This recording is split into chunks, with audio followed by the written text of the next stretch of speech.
ऐसा क्या हो गया था 2025 की कॉपी चेकिंग में कि स्टूडेंट और शिक्षकों को सड़क पर उतरना पड़ा। स्टूडेंट की तो बात छोड़िए, यहाँ तक शिक्षक तक कहने लगे थे कि कॉपी दोबारा चेक की जाए। क्या इस बार कुछ हमें खास तरीके से कॉपी को लिखना होगा?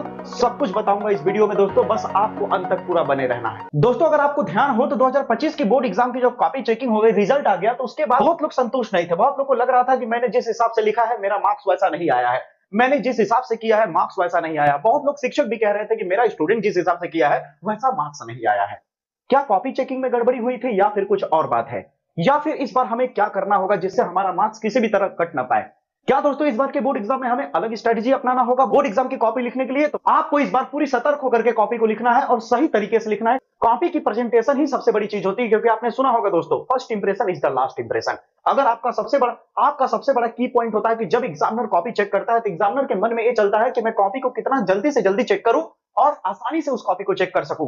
जो आपकी आंसर शीट होती है दोस्तों, याद रखना, आपके आंसर से पहले आपके लिखने का तरीका उसे इंप्रेस करता है। अगर आपके लिखने का तरीका सही नहीं है, आपके कॉपी में कटपीट बहुत ज्यादा है, आप सही से पैराग्राफ को लिख नहीं रहे हो, आप आंसर सही से नहीं दे रहे हो सटीक तरीके से, तो इंप्रेशन खराब करेगा आप, तो एग्जामिनर वहीं पे डगमगा जाएगा और आपके मार्क्स कम हो सकते हैं दोस्तों। तो आज के इस वीडियो में दोस्तों ऐसी चीजें बताने वाला हूं जो आपको यूट्यूब पे शायद ही कोई बताएगा। सबसे पहली बात बता देता हूं कि 2025 में मेरा अनुमान से क्या हुआ था कि देखिए, आंसर चाहे कैसा भी लिखो, आप आंसर कितना भी सही क्यों ना लिखो, हो सकता है आपका प्रेजेंटेशन करने का तरीका सही ना हो सकता है आपकी राइटिंग सही ना हो। अगर आपकी राइटिंग सही नहीं है, अब आप कहोगे सर मेरी राइटिंग भलाई सही नहीं है लेकिन लिखा तो सही हूं ना।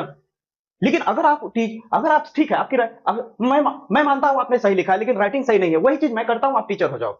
वही चीज मैं कर रहा हूं, आप टीचर बन जाओ। ठीक है, मैं ऐसा लिख रहा हूं कि आपको पढ़ने में बहुत दिक्कत हो रही है, समझ ही नहीं पा रहे हो कि लिखा क्या है। लिखा आपने सही है, लिखा मैंने सही है, लेकिन आप पढ़ ही नहीं पा रहे हो कि वहां पे लिखा क्या है, कहना क्या चाह रहा है। तो क्या आपको मार्क्स मिलेगा? क्या आप मुझे मार्क्स दोगे? नहीं दोगे ना कहीं काटोगे मार्क्स ना। तो शायद हो सकता है इस तरह की चीजें हुई हैं। इस बार 2026 में आपको बड़ी सतर्क होकर के काम करना होगा, इसलिए मेरी 3 बात को बड़ा ध्यान से सुनना। अगर इतना कर लिए तो कमजोर से कमजोर बच्चा अच्छा बेहतर परफॉर्म करके आएगा, ये मैं गारंटी के साथ कहता हूं, और वो भी कम मेहनत में। क्या करना है ध्यान से समझो। सबसे पहला चीज कि first impression is the last impression. ये सबसे बड़ा की पॉइंट है। ये सबसे बड़ा की पॉइंट है दोस्तों कि पहला इंप्रेशन सबसे सटीक होना चाहिए कॉपी पर। अब क्या होना चाहिए मैं बताता हूं आपको। सबसे पहला काम क्या होना चाहिए कि आपकी कॉपी पे हेडिंग अच्छी होनी चाहिए। हेडिंग अच्छा होने के साथ साथ जो प्रश्न पत्र में क्वेश्चन दिए गए हैं, आपको ऐसा नहीं करना है कि पहला क्वेश्चन किए फिर छलांग मार करके 7वें पे चले गए, फिर 7वां किए फिर छलांग मार के तीसरे पे आ गए। ऐसा नहीं करना है। कोशिश भरपूर करना है कि आपको कॉपी सीक्वेंस में लिखना है। अगर आप सीक्वेंस में नहीं लिखोगे तो वहां भी टीचर को नाराजगी होती है, वहां भी टीचर को दिक्कत होता है। ये सारी चीजें मैंने कई पर्सनल टीचर से बात की है और बात करके ही ये बात बता रहा हूं आपको। ठीक है, वहां पे ऐसा नहीं है, करेंगे चेक, मजबूरी में करेंगे, लेकिन उनके दिमाग पे लोड पड़ता है, क्योंकि उनके पास जो आंसर शीट होता है वो सीक्वेंस में उनका चीजें दी, उनके पास जो आंसर शीट होता है वो सीक्वेंस में होता है। बार बार आप आगे पीछे करोगे तो उन्हें बार बार पलटना पड़ेगा। ठीक है, तो वहां पे उनको समय ज्यादा लगता है। समय ज्यादा लगने पे कहीं ना कहीं मार्क्स जाता है दोस्तों। ठीक है, और प्रेजेंटेशन अगर सही से है, अगर आपका प्रेजेंटेशन सही से है तो आपको शायद पता नहीं होगा, ये बात आपको स्कूल में टीचर बताए होंगे या नहीं, आपको 15 से 20 मार्क्स बोनस मिलता है। यानी बोनस मार्क्स की भी सुविधा है बोर्ड एग्जाम में। अगर आप सही से लिखते हो, अगर आपका कहीं मार्क्स कट भी रहा है, ठीक है,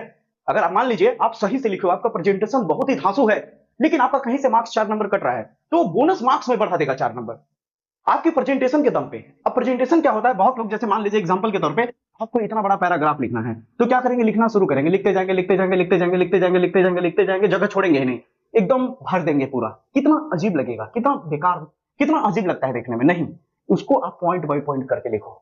समझ आई मेरी बातें? उसको क्या करो, आप पॉइंट में तोड़ दो, आप उसे पॉइंट में तोड़ करके लिखो ताकि उसे पढ़ने में आसानी हो। मेन चीज हाईलाइट करो, जो उस प्रश्न का मेन चीज है उसे हाईलाइट करो। जैसे एग्जांपल के तौर पे आप लिख रहे हो कूलाम का नियम, ठीक है, तो कूलाम के नियम में मेन चीज क्या है आपको पता है? कूलाम के नियम में मेन चीज केवल 2 लोग हैं। कूलाम के नियम में पता है आपको, मेन चीज केवल 2 चीज है। आपको होगी क्या? आपको पता होगा 2 आवेशों का गुणनफल। ठीक है, 2 आवेशों का गुणनफल लगने वाले बल के अनुक्रमानुपाती होता है। वहां हाईलाइट कर दो हल्का सा। ठीक है, फिर बीच की दूरी के वर्ग के व्युत्क्रमानुपाती होता है उसका बल, ये हाईलाइट कर दो। बाकी जो प्लंजर है वो रहेगा, तो हाईलाइटेड पॉइंट को ध्यान देगा। यानी आपको ज्यादा से ज्यादा सुविधा देना होगा उसे चेक कराने के लिए। आपको ज्यादा से ज्यादा सुविधा देना है कि वो आसानी से चेक कर सके। मेरी कॉपी को चेक करने में उसे सुविधा हो, उसे सुविधा देना है। अगर आप उसे सुविधा देते हो चेक करने में, ज्यादा कटपीट नहीं करते हो, तो गारंटी के साथ बोनस मार्क्स ऐड होगा। ये मैं लिख के देता हूं। ठीक है, इतनी बात आपको समझ आ गई, पहली बात। ठीक है, अब दूसरी बात में क्या करना है, अगर आप कहीं कट भी कर रहे हो, जैसे मान लो मैंने लिखना है गुलाम, गुलाम की जगह गुलामी लिखा गया, तो आप इसे ऐसे ऐसे ऐसे ऐसे ऐसे करके कट नहीं करना है। आप नॉर्मल सा, अगर आप गुलाम लिख रहे हो, गुलाम, तो आपसे गलती हो गई, गुलामी लिखा गया, तो आप एक लाइन ऐसे खींचो और आगे बढ़ जाओ, यहां पे लिख दो गुलाम। समझ आई मेरी बातें? क्लियर हुआ? तो कट करने का तरीका भी सही होना चाहिए। अगर आप ऐसे कट ना करके ऐसे भी कर रहे हो तो भी उसके दिमाग में चलेगा कि ये देखो 12th में पहुंच गए हैं और कट करने का तरीका नहीं पता है। तो कट भी किया जाता है तो एक लाइन सिंगल लाइन खींची जाती है। ये बात दिमाग में रहेगा, बहुत बढ़िया।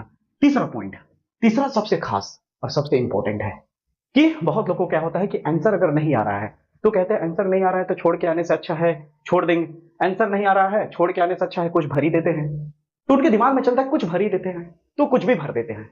कई लोग तो गाने भर के आ जाते हैं, कई लोग शायरी भर के आ जाते हैं, यहां तक कि कई लोग पैसा डाल के आ जाते हैं कि मेरी मदद हो जाएगी। कई लोग अपनी प्रॉब्लम लिख के आ जाते हैं कि सर मेरे घर में बहुत ही प्रॉब्लम था, मेरे माता का तबीयत खराब था, इस वजह से मैं नहीं पढ़ पाया, सर प्लीज कृपया करके आप मुझे मार्क्स दे दीजिए। ठीक है, इस तरह से विनती करने लगते हैं जिससे वो और गुस्साता है, जिससे एग्जामिनर और ज्यादा गुस्सा हो जाता है और जो पाए हुए मार्क्स हैं वो भी कट जाता है। बड़ी पॉइंट बात कह रहा हूं, इस सारी बात शिक्षकों से बात करने के बाद पूछने के बाद मैं ये बात आपको बता रहा हूं। ठीक है, ऐसे ही हवा में तीर नहीं मार रहा हूं, इसलिए आप इस बात को गांठ मान लो, ये गलती कभी नहीं करना है। आप जिस प्रश्न का जवाब नहीं जान रहे हो तो आप उसका जवाब कैसे लिखोगे? अगर वो 5 नंबर का है तो मैं सीना ठोक के कहता हूं कि 5 में से अगर आपको बिल्कुल नहीं आ रहा है तो भी 3 नंबर आप लेके आओगे। अब क्या करना है ध्यान से सुनो। आप सबसे पहले ये जानने की कोशिश करो कि जो प्रश्न का जवाब आपको नहीं मालूम वो प्रश्न पहले ये जानो कि कहां से है। अब ये तो पता है फिजिक्स का पेपर देने गए हो तो फिजिक्स का ही है, अब वो क्वेश्चन किस चैप्टर से है। जैसे एग्जांपल के तौर पे आपको पता है कि ये चुंबक वाले चैप्टर से है, तो चुंबक वाले चैप्टर से अगर ये क्वेश्चन है तो मैग्नेट से ही रिलेटेड कुछ शब्द जनरेट करो। कुछ भी क्यों भरोगे, मैग्नेट से रिलेटेड कुछ हल्का सा विजुअलाइज करने की कोशिश करो, हल्का सोचने की कोशिश करो कि क्या इसका आंसर बन सकता है, क्या इसके बारे में मैंने सुना था पहले। अगर हल्का फुल्का भी याद आएगा तो उसे बना करके लिखोगे, उससे रिलेटेड लिखोगे तो मार्क्स 100% मिलता है दोस्तों। ये बात आप खुद अपने टीचर से पूछ लेना। कोई जरूरी नहीं होता कि एकदम एग्जैक्टली सटीक लिखोगे तभी आपको मार्क्स मिलेगा, समझ रहे हो। अगर आप बना के भी लिख रहे हो लेकिन उससे रिलेटेड होगा तो गारंटी के साथ आपको 50% मार्क्स देने का आदेश है दोस्तों, कि उसको 50% मार्क्स देना ही होगा। अगर 5 नंबर का है तो 2.5 नंबर 3 नंबर देना ही होगा। अगर उससे रिलेटेड आपने लिखा है, आपका 50% सही 50% गलत है तो भी आपको मार्क्स मिलेगा, क्योंकि एग्जाम में स्टेप मार्किंग होता है। आपका पूरा मार्क्स डायरेक्ट नहीं कटेगा कि थोड़ा सा गलती हो गया तो थोड़ा सा गलत हो गया तो पूरा 0 मिल जाएगा, नहीं, ऐसी कोई बात नहीं है। तो 3 बात ध्यान में रखिएगा। पहला बात क्या बताया मैंने, याद है कि आपको प्रेजेंटेशन सबसे धांसू रखना है। आपका प्रेजेंटेशन ही सबसे बड़ा खेल खेलेगा। समझ आई मेरी बातें? मैं आपको बता रहा हूं, मैं ऑफलाइन भी ट्यूशन पढ़ाता हूं।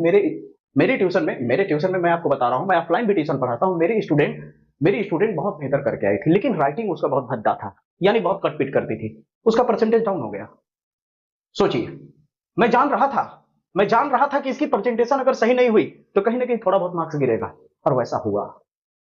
और अगर आप कमजोर भी हो पढ़ने में, आप अच्छे से नहीं पढ़ पाए हो, अच्छे से नहीं लिख के आओ एग्जाम में, लेकिन प्रेजेंटेशन अगर अच्छे से दिए हो, लिखने का तरीका सही है, आपका हेडिंग डालने का तरीका सही है, आपका रिलेटेड लिखे हो, उससे मिलता जुलता लिखे हो, तो आप कभी भी फेल नहीं होगे, कभी हो ही नहीं सकते।